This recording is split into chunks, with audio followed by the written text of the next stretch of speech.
hands of my good God is upon me. Okay, kahit na pundar natin yan, itaguyod natin yan sa sarili nating tahanan, kung wala dyan yung good hands ng Diyos sa atin, wala rin yung kabuluhan. Pero yung pagmamahalan, pagkakaisa, yung pagkakasunduan sa loob ng tahanan, napakahalaga ito. Kung ang church malinis, dapat ang bahay ng isang mananampalataya malinis din. Kasi kung ano tayo sa tahanan, yun din tayo sa loob ng simbahan. At kung ano dapat tayo sa loob ng simbahan, ganun din dapat tayo sa loob ng tahanan. Mahirap lumago sa church kung sa tahanan mo hindi ka malago. Ulitin ko, ang tahanan natin ay dapat tahanan din. Tahanan din.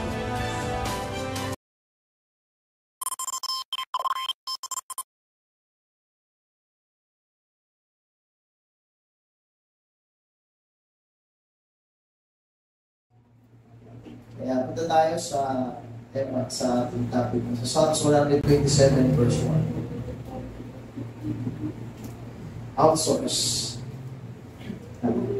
Topic natin sa Psalms 127 verse 1. Ang sabi niya, unless the Lord builds the house, the builders labor in vain. Unless the Lord watches over the city, the guards stand watch.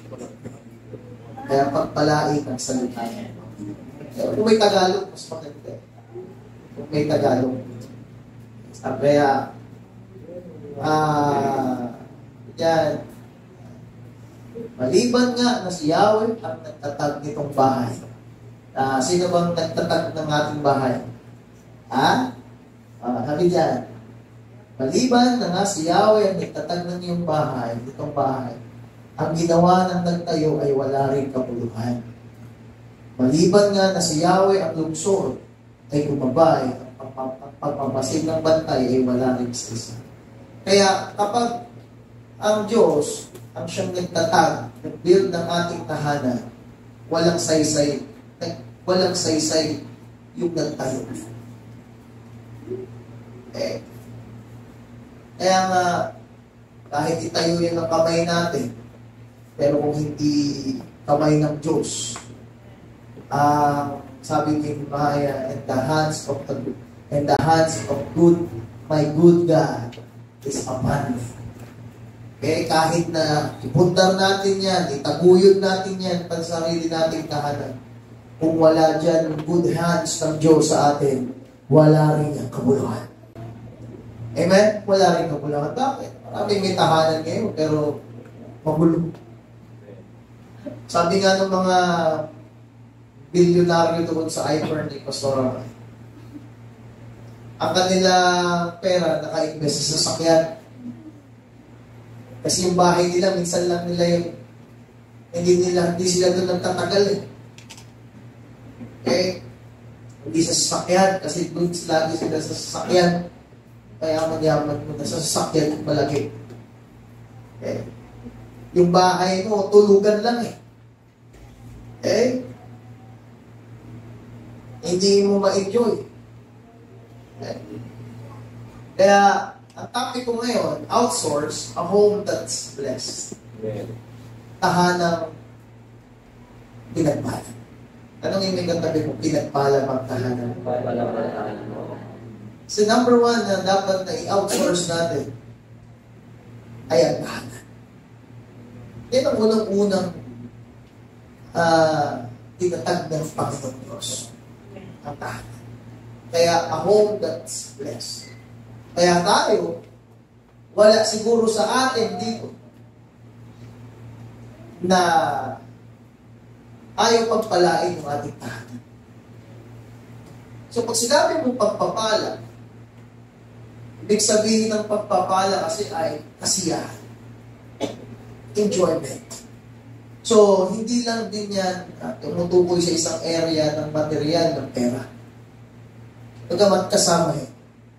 Pero yung pagmamahalan, pagkakaisa, yung pagkakasunduan sa loob ng tahanan, napakahalaga niya. Tama ba? Amen. Wala sa atin dito, walang membro ng pamilya natin, atin, na ayaw na pagpalain ng ating lahat. Kaya nga tayo nagtatrabaho. Kaya nga ginagawa natin ang lahat para sa ating lahat. Pero nais kong sabihin sa iyo na meron tayong mga bagay na dapat na maunawaan, matutunan sa ating lahat. Kaya yan ang aking topic na ang pinagpalang lahat. A home that's blessed. God's values for a Christian home. Alam mo ba na mahalaga sa Panginoon yung mga tahanan natin? Sino dito ang walang bahay? Sino ba dito ang walang bahay? Kami, wala kaming bahay. Nangupahan lang. Nanghiram lang kami ng bahay. Wala kaming sariling bahay. Nanghiram lang kami. Alam niyo ba na inuupahan man yan, sarili mo man yan, nakikitira ka, mahalaga sa Diyos ang Christian home. Mahalaga yan sa Kanya. Many Christians do not see their homes to be as sacred as the church.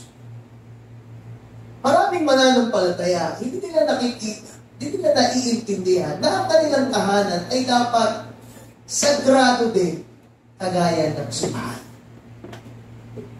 Akala natin, bilang mga mananampalataya, ang sacred place lang ay ang church. No, hindi lang dapat ang church, kundi ang ating mga tahanan. Amen.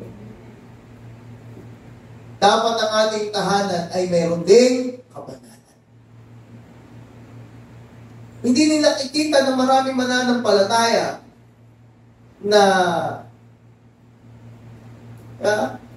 ang church lang ang malinis, pero ang bahay marumi. Hindi.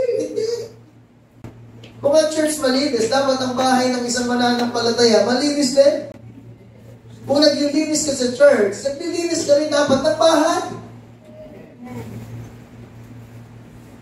Kasi kung ano tayo sa tahanan, yun din tayo sa loob ng simbahan.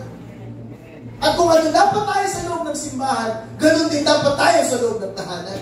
Pero baliktad, nagkakamali eh. Di ba?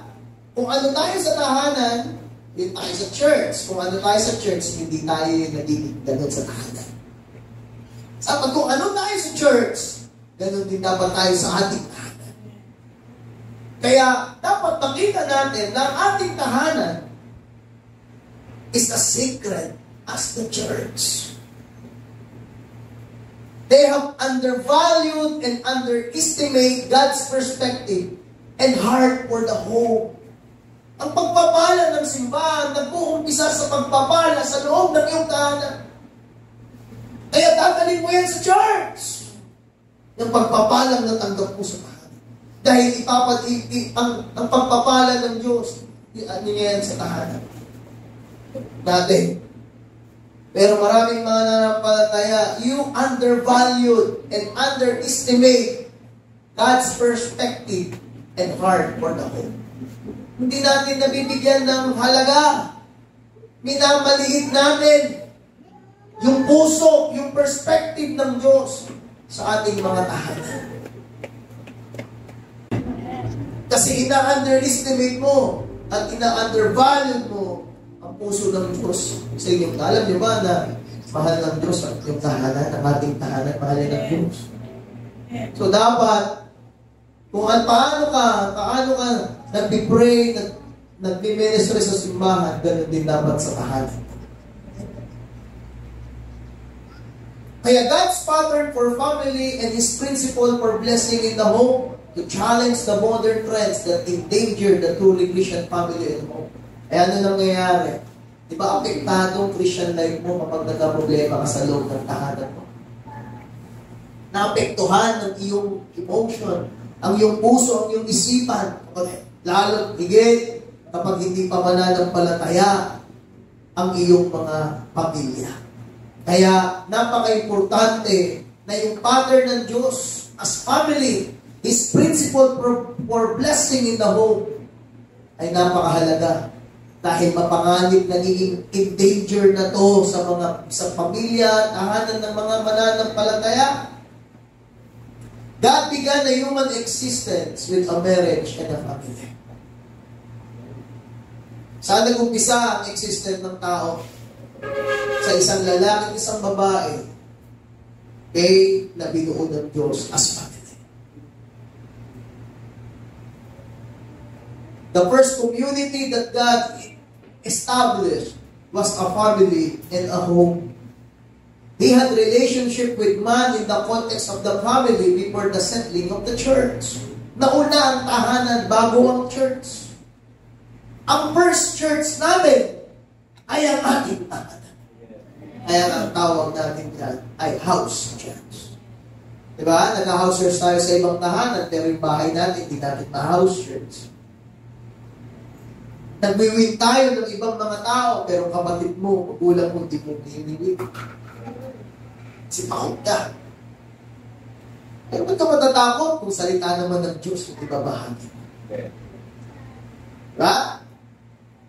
Kaya, the Israelites did not have a formal place of worship until the tabernacle of Moses.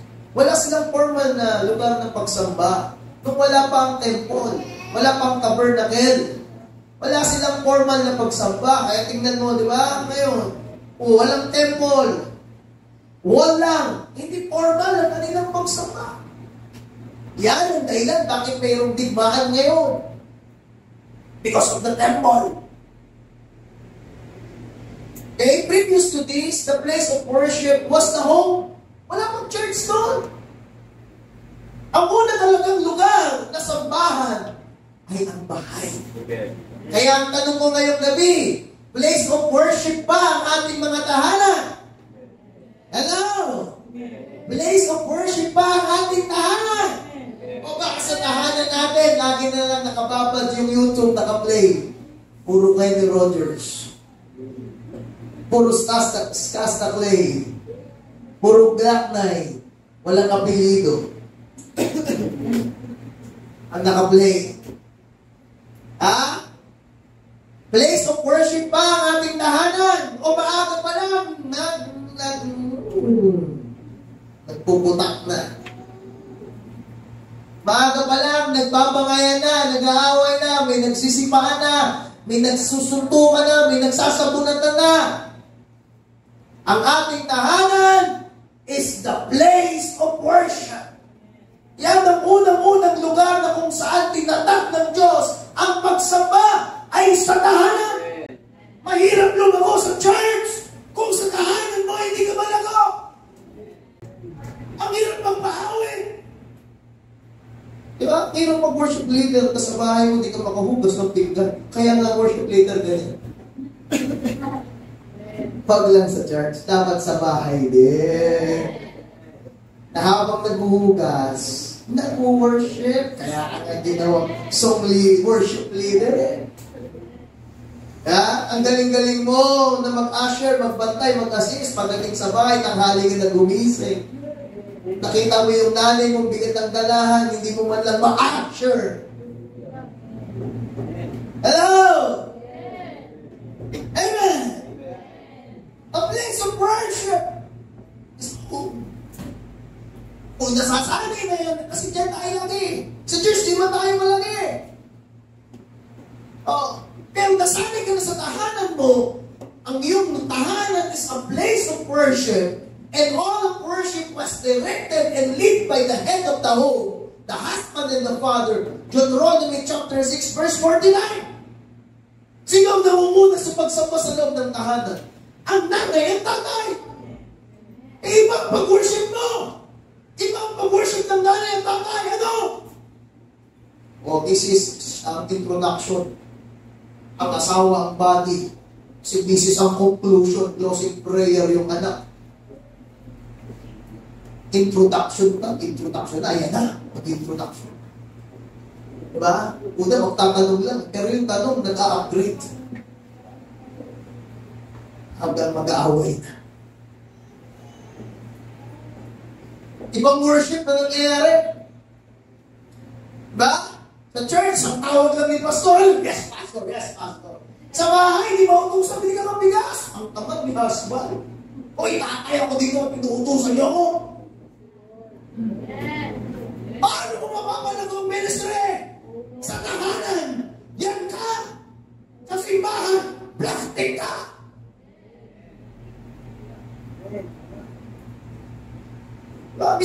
di ka tao. Ano yung pastor? Pero sa bahay, napaka-boss. Di man lang makainit, di man lang makalinis ng bahay. Wala si Pastor May nandun sa saan lugar na yan? Catanduanes? Kalinga? Kulang lahat. Pasok yung dalawa. Magluto, maghugas ng pinggan, maglinis ng bahay, magpakain ng aso, maglinis ng dumi ng aso, ng ihi ng aso. Bukas uli, yun ulit yung gagawin mo. Magluluto, mag-iisip ng pagkain. Sabi ko, hirap ng ginagawa ng isang nanay. Sila, parang wala lang sa kanila. Tinitignan mo. Parang easy lang sa kanila. May pa-Facebook pa. Isang linggo, di ako makameditate, ha? Di ako makadevotion, ha? Makameditate na minsaya. Bakit? Pag upo mo, kakalabitin ka ni Crunchy. Kakakalin na.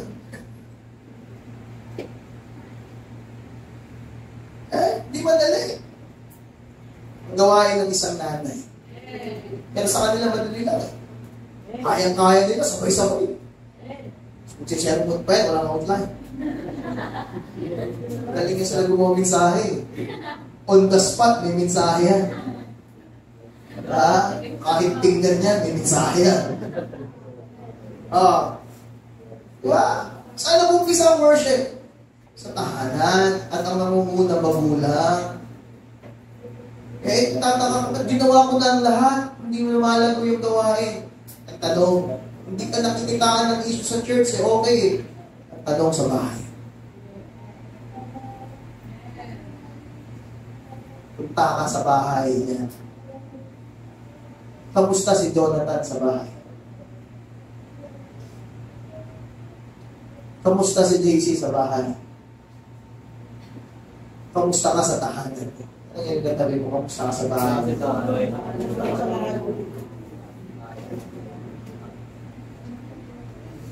But we have replaced the home with the church. Ngayon, may church na. For many Christians and their families, all spiritual is exercised in church. All prayer is in church. All teaching is in church and not in the home. And to many Christian homes, there has been abdication of responsibility. Ano yan? Pagka-alis sa tungkulin, abdication. Dahil may church na, marami ng mananampalataya sa tahanan nila, nag-resign na ng kanilang responsibility for godly leadership. Si Pastor, may church naman. Ay! Nagkakamali tayo. Dahil ang unang outsource ng Diyos ay ang tahanan. So dapat, hindi tayo magre-resign o magbibitiw sa ating responsibility for godly leadership. Bilang magulang, tahanan, pangunahan natin ang ating pamilya in a godly leadership. Hindi yung namumuna yung nanay at tatay, naglalaban ng Mobile Legends, naglalaban na pag natalo yung babae, nagpapato ng puwan. Ito mo, nag-aaway, muntik maghiwalay dahil natalo yung isa sa Mobile Legends. Delete mo yan. Responsibility for family worship and spiritual discipleship. Problema sa church na lang nag-worship, sa church na lang mag-discipleship, pero wala na sa bahay. No, pag sa church ka, pastor, pero pagdating sa bahay, dapat may discipleship. Meron din family worship. So how do we experience genuine divine blessing in our home? Paano natin na-experience ang pagpapala sa tahanan natin? What can we do to re-initiate God's pattern for home? Number one, choose to make your home His home. Ang tahanan natin dapat tahanan din niya. Ulitin ko, ang tahanan natin ay dapat tahanan din niya. Tahanan din ng Diyos. Yung kwarto mo dapat ay kwarto din niya. Di pagbukas mo ng kwarto, puro Diyos-Diyosan ang nandun. Diyos-Diyosan ng Koreano, Diyos-Diyosan ng Amerikano, kung ano-ano ng mga idol na nakalagay sa kwarto. Diba? Tapos meron pang nakadrawing ng malaking red horse. Okay? Joshua chapter 4 verse 11 to 15. As for me and my household, we will serve the Lord. So choose to make your home His Lord. Tahanan ko'y tahanan mo. Amen. Kahit pa mga unbeliever magulang mo, i-declare mo, Lord, ang tahanan ko dahil anak mo ko, tahanan mo din. At naniniwala itong pamilya ko, pamilya mo din. Kahabagan mo sila, kaawaan mo sila, Panginoon, mag-umpisa kang mag-worship. Kaya mapalad yung mga nag-RTD sa tahanan, yung mga nagsisaydi sa tahanan, mapalad ka, nakikita ka ng family mo, i-declare mo na ang tahanan mo, itahanan at Diyos. Okay? Joshua made a choice for his home. His choice was for his household to serve one God only, to worship one God only. Hindi yung sasabihin mo, anak, ikaw nang bahala, kung saan ka simbahan, ha? Basta ikaw, saan ka? Hindi mo pinangunahan ang tahanan.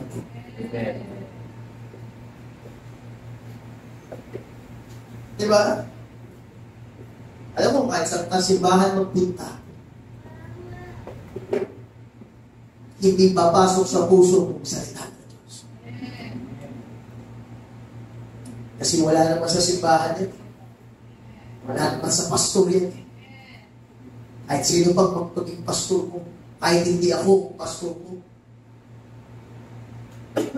Pero kung sinusunod mo ang salita ng Diyos, pangungunahan mong tahanan, as for me and my house, we will gonna serve the Lord. Amen! Hallelujah. Masaya ba sa puso mo yun? Ha? 4 kayo magkakapatid. Yung isa sa Buddhist, yung isa sa Iglesia, yung isa sa Oneness, kasi ikaw born again. Sasabihin mo, sa final na lang tayo magkita-kita. Papadalangin mo yan sa Diyos. Pagpapastingin mo yan sa Panginoon. Eh si Joshua, he made a choice.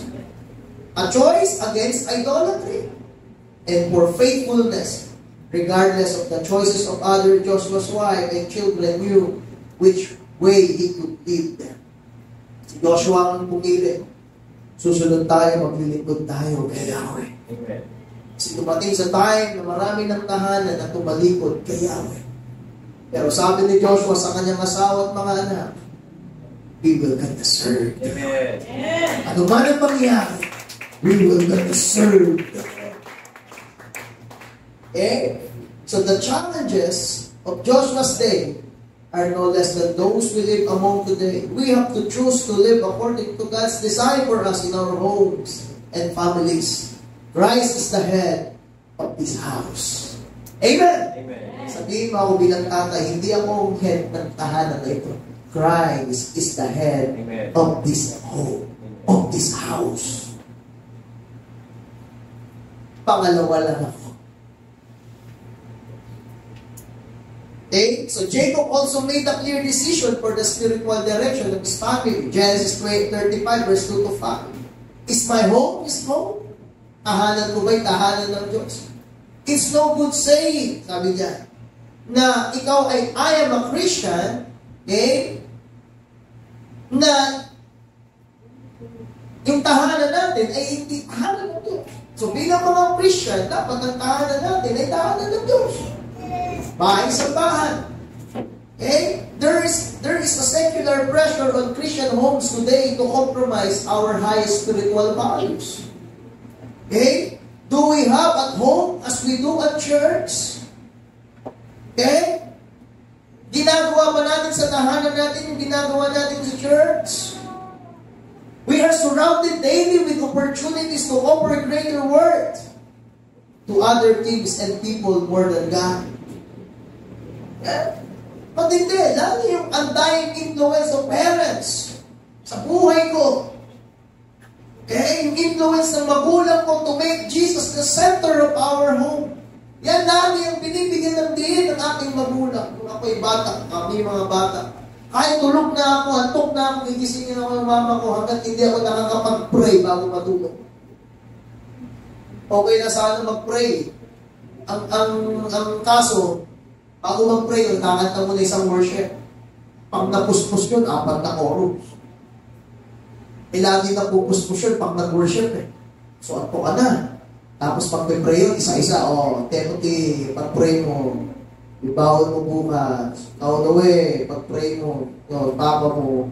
Ikaw, baby. Ikaw, Are. Diba? Ako, bilisan ko na. Nakasi ako Sabi niya, ano ba yung pray mo? Kapi na yun, ha?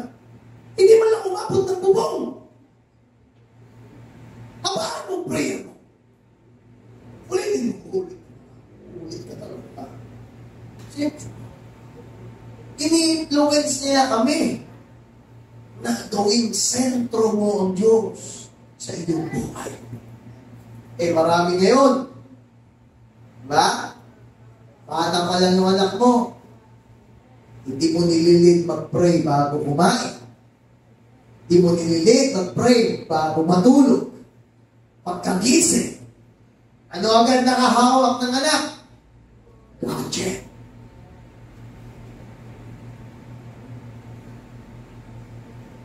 Binabasahan ng mga kwento ni Taburtok. Pero hindi binabasahan ang kwento ng Biblia. Kaya mas kabisado niya pa yung mga kwento ni Pinya. Bakit may Pinya? Alamat ng Pinya. Kasi si Pastor Ramay, pag-aling kami house church, yung dalawang kong anak, si Esek at si Gama, atok na, tulog na. Kaya gagawin niya, magkikwento yan ng mga alamat. Sabi, kwento ng alamat niya. Sabi ni Gama, mami, kwento ba't may Pinya? Sabi niya, ganito yan, ang alamat ng Pinya.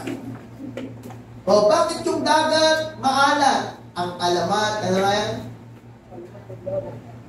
Kayo ng alamat yan? Yun yung title. Sino yan? Si Maria Makiling? Ay, ba yun? Umiyak kasi si Maria Makiling. Ang dami natin na kwento ng mga alamat. Hindi natin na kwento si Jesus. Ang tatalino ng mga bata ngayon.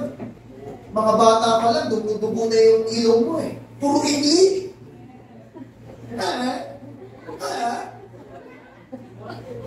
Di ba? Kung sasabihin mo, hello, may tulog. Sabihin mo. Alam ka.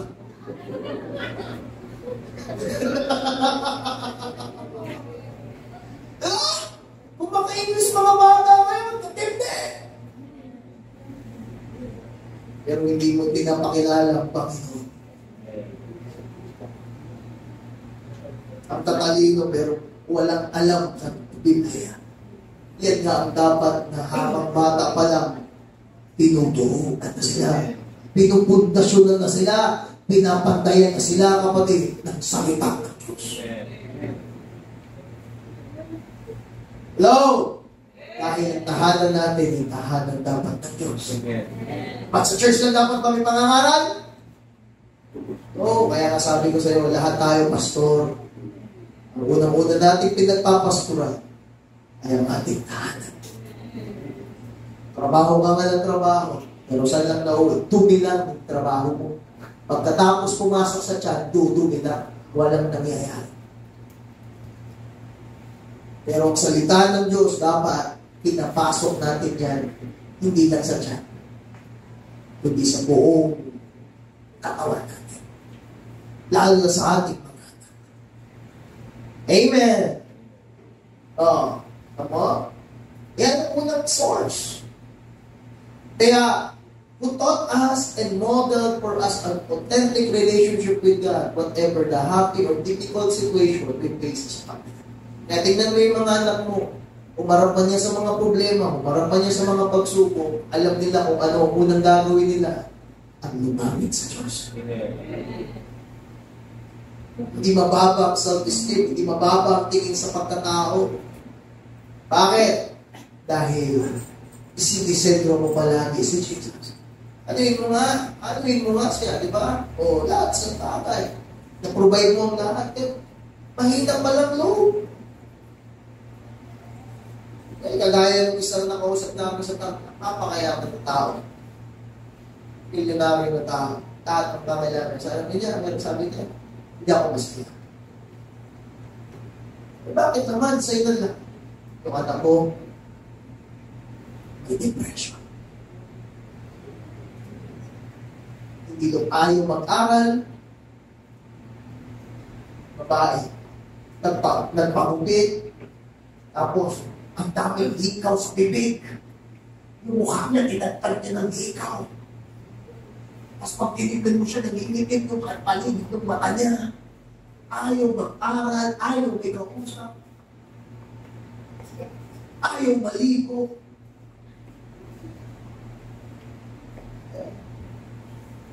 Hindi niya madala sa church. Pero napakayaman na tao. Pero hindi siya masaya. Dahil ang anak niya, may depression. Pinabalik-balik niya na sa doktor. Pero hindi mapagaling. Amen.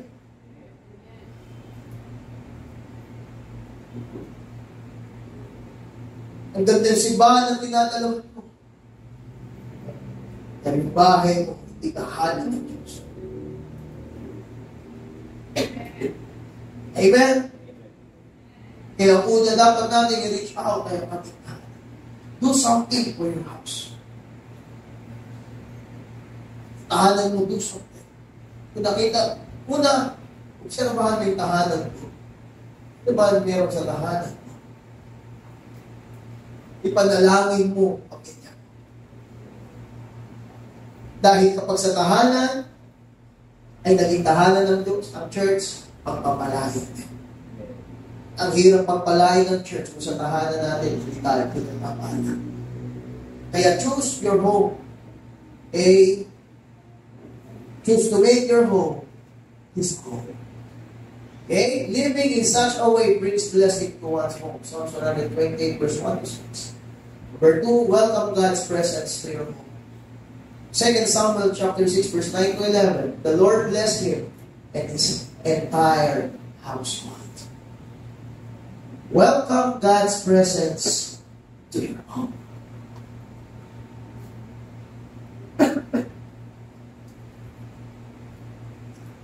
Nandyan ba ang presensya ng Diyos sa tahanan natin?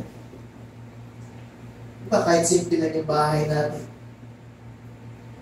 Pero nandyan ang presensya ng Diyos. Kagaya ng halimbawa, for 3 months, the most awesome symbol of God, God's presence was seated in Obed-Edom's home. Si Obed-Edom, hindi ito mayaman na tao. Pero simula nung yung the Ark of the Covenant ay mapunta sa kanya. Kasi galing yan sa mga Pilisteo Kinuha yan ni David. And yung Ark of the Covenant, kinuha ng mga Pilisteo. Yung Ark of Covenant ay napunta sa mga kaaway Pilisteo, sinalot sila, kasakit sila, kabubol sila lahat. Kaya ang ginawa ng mga Pilisteo, kasi gusto nila sirain binalik nila. Nakuha ni David. Kaya natakot si David. Kaya ginawa niya, nilagay niya muna sa bahay ni Obed-Edom. Sa loob ng 3 buwan.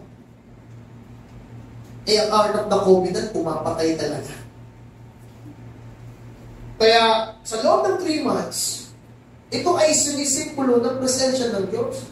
So nandun sa bahay ni Obed-Edom. This box was the most sacred article in all of Israel history. Sa third temple na ikakayo, nandyan ilalagay ang the Ark of the Covenant. The most powerful object on the face of the earth, a box measuring 4 by 2.5 by 2.5, was the focal point of his home. I am certain beyond doubt that this box changed the way they live in that house. Binago nito yung pamumuhay ni Obed-Edom. Every day, for 3 months, they were aware that God was living with them, lodging in their life. Okay? So, kung yun si Obed-Edom, and then sa'yo yung Ark of the Covenant, uy, sabi niya, araw-araw, kasama natin ng Diyos, kayo dyan. Bumangon kayo ng umaga, mag-worship na kayo. Bakit? Nandito ang Panginoon. Pero nasa lugar na may magstay na bisita sa inyo, bahay mo nagstay, sa 2 araw, 3 araw. Diba ang aga mo gumising? Naalala ko nung Pastor Manuel, yung guest na speaker natin noon, na ating conference galing Amerika, tumuloy sa bahay kung tumira ng 3 araw. Ang aga namin gumising lahat. Lahat kami tahimik. Lahat kami nagsiserve, naglilinis ng CR, nagluluto, pag binili, walang angal-angal. Pag inutusang bumili, walang angal-angal. O, dali mo to doon kay Pastor Manuel. Nagkakasundo kasi may bisita. Wala kang naririnig na nagtatalo. Papasok yung mama. Kaya may talo-talo talapag. Umuwi ng bisita naman na kayo. Tama! Kaya kami magkakapatid magayon. Papasok ng mama. Bili ka na ano? Hindi, wala ko. Pero pag walang bisita, ang tao. Tama? Ganyan din dapat. Kung ang tahanan natin ay tahanan ng Diyos, araw-araw may magbabago sa ating mga tahanan. Bakit nandiyan ang presensya ng Diyos? Kaya lang, ina-underestimate din natin naintindihan. Nakala natin ang presensya ng Diyos na sa church lang. No! Kaya binago nito ang lifestyle ni Obed-Edom. Mga tamad mag-pray, nagpe-pray. Ark of the Covenant pa naman yung nagtyan. Lord! Pray! Diba? Worship! Hallelujah! At alam mo ang nangyari? When God's presence is welcome and encouraged home, is truly blessed. Yumaman si Obed-Edom sa loob lang ng 3 buwan. Bakit hindi siya yayaman? Ang salita ng Diyos na sa tahanan niya. Ang provision ng Diyos na sa tahanan niya. In-ordain yung leadership sa tahanan niya. Kaya sa loob lang ng 3 buwan, yumaman. Pwede pala tayong pagpalain sa loob ng 3 buwan kung ang tahanan natin ay tahanan din ng Diyos.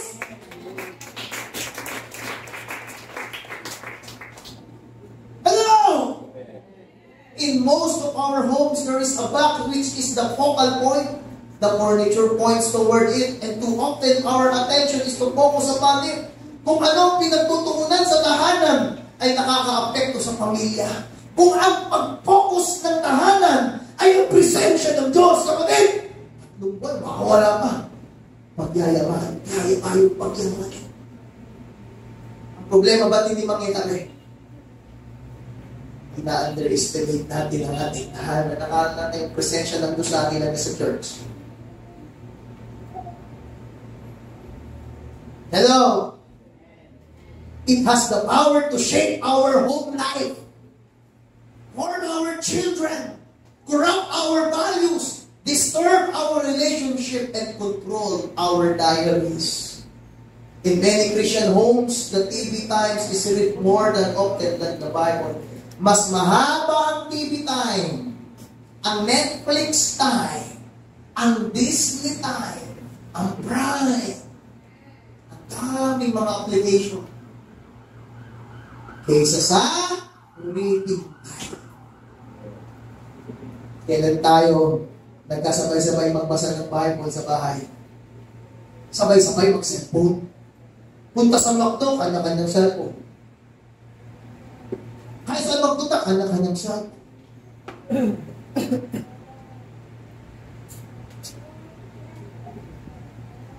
Okay? Hindi ako anti-TV. Tama yan. Ako, nanonood din ako ng Netflix. Ang batang kaya po, pero dapat may reading time. May Bible reading time. Yung 6 na utos, natapos mo na. Yung 4, hindi pa. The box at the center of Obed-Edom's house brought blessing. It reminded them daily of God's presence and goodness of Israel. His faithfulness, promises, covenant, power. Ba't pinagpala si Obed-Edom? Kasi alam niya yung presensya ng Diyos sa bahay niya. Nagulat si David. Kinuha ni David yun. Kita niyo paano yung mama si Obed kinuha ni David yung Ark of the Covenant din talaga sa palasyo. Akala niya kasi, curse. No. Inside the ark, ano yung nasa loob ng Ark of the Covenant? Merong 3 items. Ano yun? Una, the stone of tablets of the law given to Moses. Yun yung nakalagay sa box. Meron ang picture. Yan yung Ark of the Covenant. Nandun yung 2 tablet. Nandun yung law. Ito ay God's word in our home. Pangalawa, a jar of manna from Israel's wilderness wandering. Yung jar of manna means God's provision in our home. And Aaron's budding staff, yung staff. God ordained leadership in our home. So, sipin mo. Si Obed-Edom pinagpala ng 3 buwan lang. Bumabag siya ng sobra. Because, sa loob ng 3 months, ang God's word ay nasa tahanan niya. Ang provision ng Diyos na sa tahanan niya at yung ordained leadership na sa tahanan niya. Ito pala ang sikreto. Kaya lang, ito ang katotohanan, mga kapatid. Ang salita ng Diyos ay wala sa tahanan natin. Ang provision ng Diyos wala sa tahanan natin. Yung leadership wala sa tahanan natin. So, paano ba ito? Ngayon, ni-reveal ta ang ating ito. So, each of these should be represented in our homes. And when we are like Obed-Edom, we will be blessed. So, dapat, ang una palang maipahayag sa bahay, hindi away, hindi sermon, kundi salita ng Diyos. Naintindihan natin? May kausap ba ako? In His house, God was acknowledged, valued, and treasured. Kung paano yan ginawa ni Obed-Edom? Pero din, umpisahan natin, i-acknowledge natin, i-value natin, i-treasure natin ang presensya ng Diyos sa ating buhay. Means, sa bahay mo, huwag ka magsama ng kaibigan o ano man, at doon kayo sa loob, mag-iinuman. Magsusugal, manunood ng kung ano-ano. Jacob valued the worship of God in his family. Genesis 35:3, I will build an altar to God. Is there an altar in our home? Not a construction of gold or stone. Put a heart to love and worship God. Sa bahay niyo, upahan niyo man o sarili, put an altar to God. Amen. Kaya kapag ikaw ay nag-RRTD sa tahanan mo, yan ay altar. Nagko-copy and devotion ka, yan ay altar. Amen. Kaya napakapalad na ang tahanan mo, nandiyan ang salita ng Diyos. Kaya kung merong house church sa tahanan mo, napakapalad mo, nandiyan ang Ark of the Covenant. Pero huwag naman, napagtapos ng house church, tinanggal mo na yung topic, nilabas na yung baraka. Diba? House church natin noon. Si Pastor, alam mo, nakaprepare na eh. Tapos ng gawain na. Umuwi na si Pastor. Bumalik. Nakalimutan. Makakalo. Hindi na-expect na bumalik si Pastor pagbukas. Gusto. Nakabulat lahat ang mga baraha. Kaya, yan ba yung dito? House church. O, punta na tayo sa Psalms 23. Pag Psalms 23, may nalaglag na loto ticket. Pastor. Ayan. Loto ticket. Ayan. Bakit? Tumaya kasi ako, baka manalo nila yung sa Psalms 23.